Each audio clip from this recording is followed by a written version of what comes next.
खाए के मिले न रोटी छूछे हो, खाए के मिले न रोटी छूछे, एह हालत में केहू न पूछे।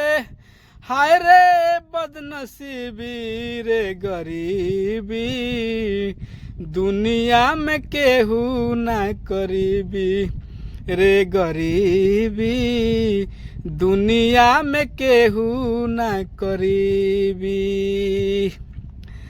दाना दाना अन्न खातिर मन छछनेला, घूमे के पड़े नंगे पाँव।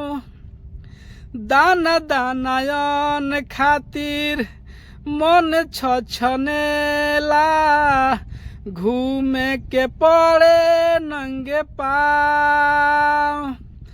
एक ही रे हाथ जग गढ़ले विधाना, एक ही रे हाथ जग गढ़ले ये विधाना।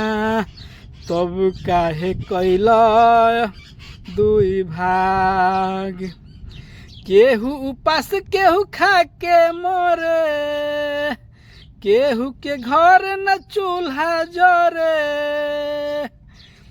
केहू उपास केहू खा के मोरे, केहू के घर न चूल्हा जरे।